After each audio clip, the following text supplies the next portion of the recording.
Hello. Welcome to a new episode of Talking Comics with the Toy Vault. I'm Alex. And I'm Alyssa. Today we're going to talk about Alyssa. For Marvel, we're going to be talking about As Guardians of the Galaxy. For DC, we're going to be talking about Border Town. And for indie books, we're going to be talking about Zero's Journey. We should probably address the fact that we're doing this a little differently than we've done in the past. So if it sounds a little bit strange, it's because in the past we've previously recorded it together at the Toy Vault Games location with a professional microphone. And since Games has closed down, we're temporarily doing it over the internet from completely different laptops, from completely different Toy Vault locations, trying to make sure that we get this out on time. So if it's not as good as it usually is, we apologize, but track as soon as we can. We just didn't want to have an entire week go to waste. Even though we did completely skip last week. We did completely skip last week. We didn't want 2 weeks to go to waste because we had some difficulty and didn't get to put one out last week.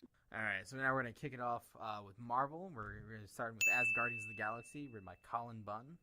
Alyssa, what did you think of As Guardians of the Galaxy?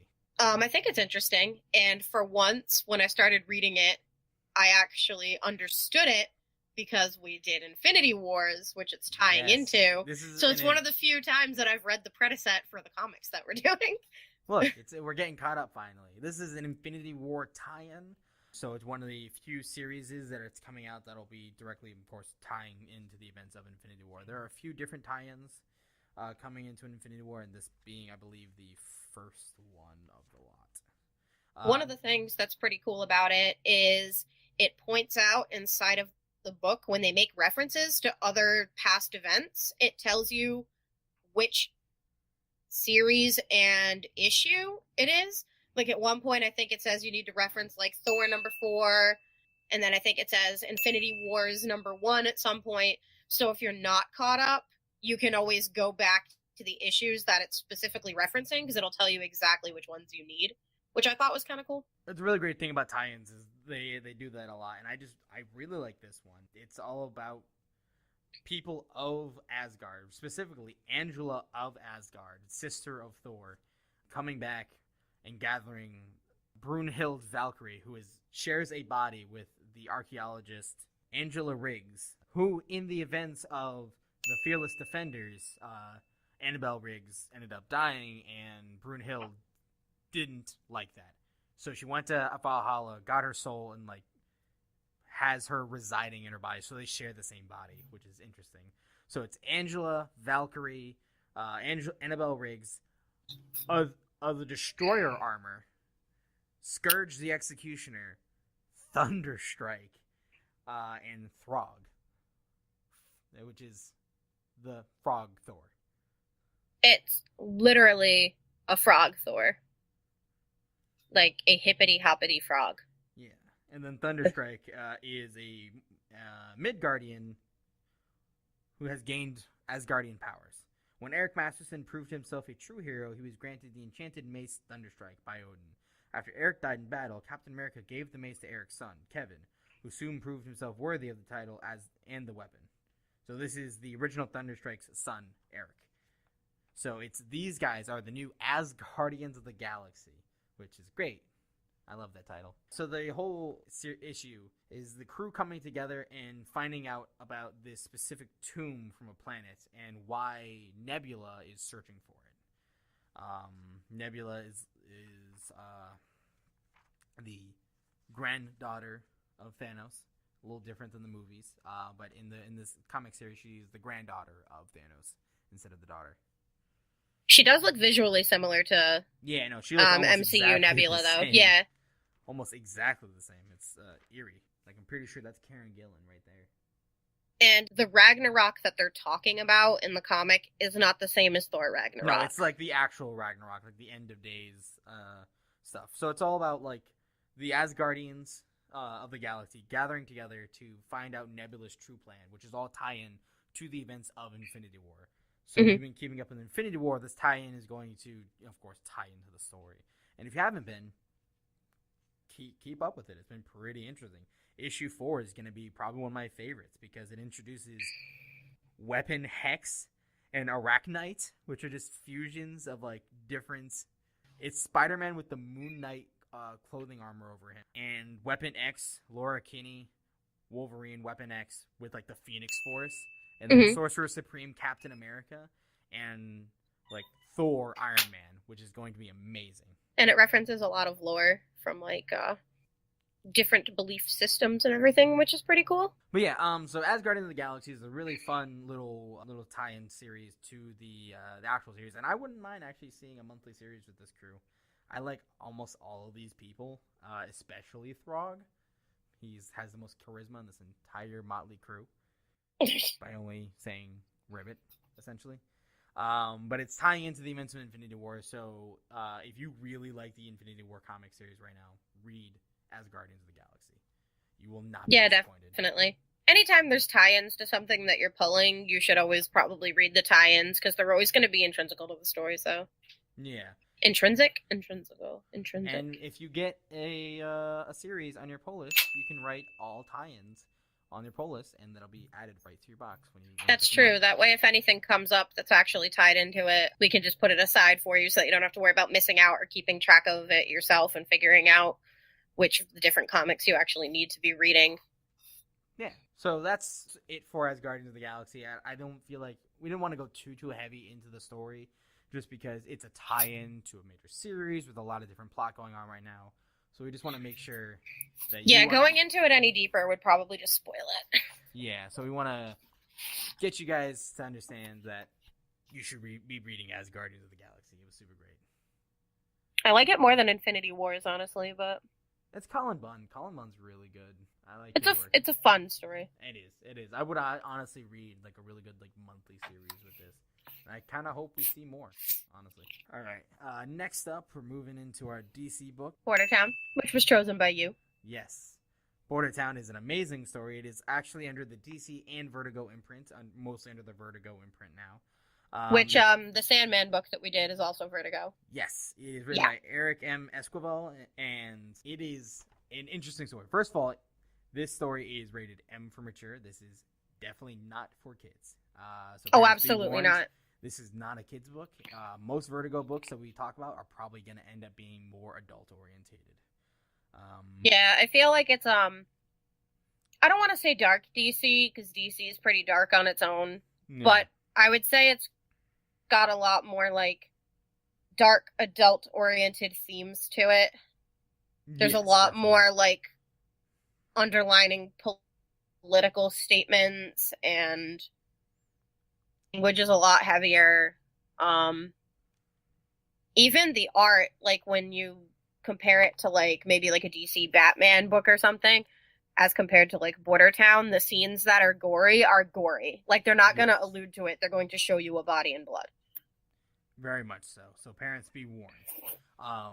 But Border Town, I really like this book. I was super excited about this book when it came out, because the whole premise of this book is that on the actual border between America and Mexico exists like the border for like the mythical realm of like the mythologies from the Mexican history, and the borderline has been broken, and beasts and different mythological creatures are coming into this border town in Arizona, which is Devil's Fork, Arizona, and it stars a new citizen of Devil's Fork. The main character, Frank, gets forcibly moved here by his mom and his mom's new boyfriend.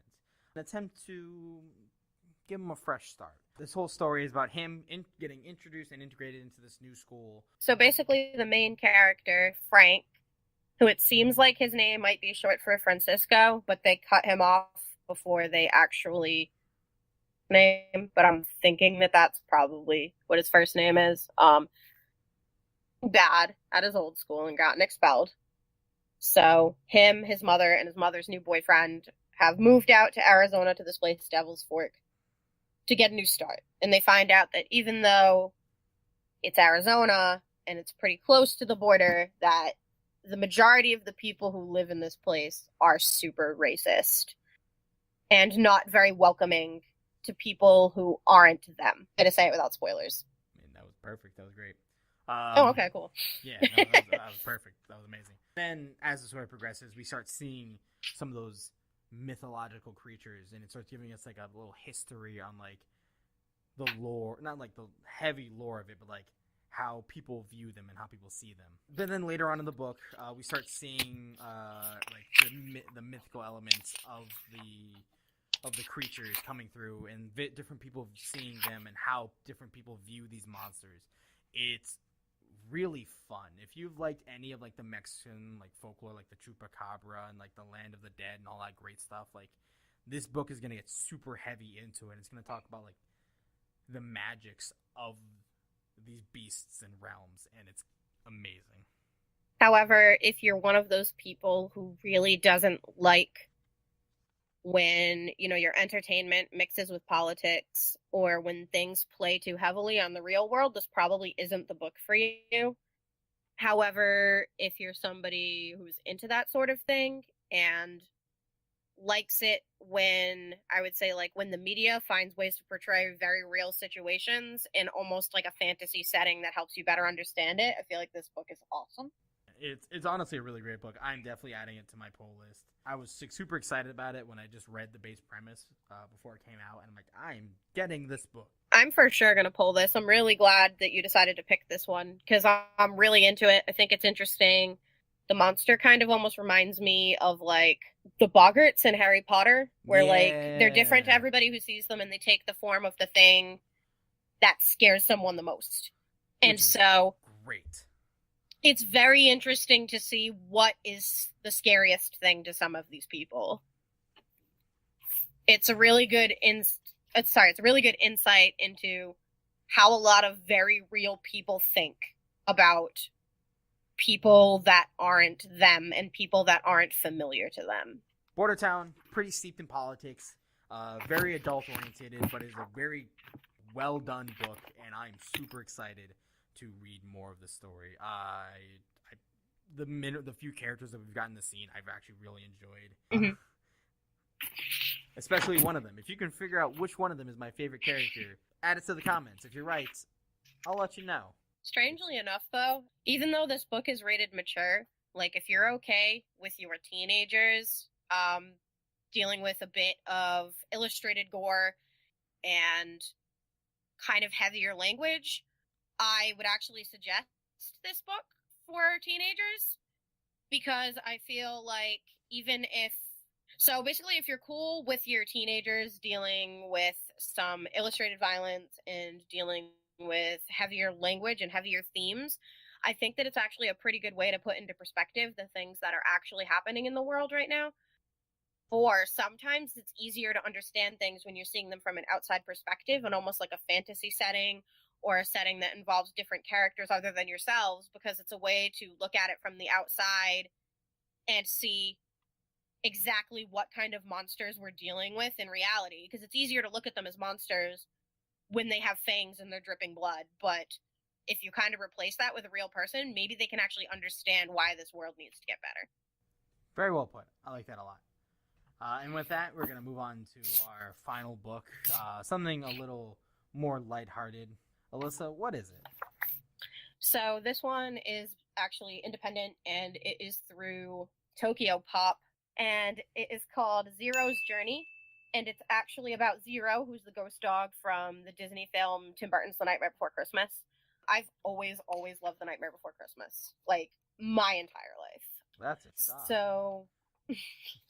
So I was really excited when I found out that they were doing a comic, even though I knew immediately that it was definitely going to be for children.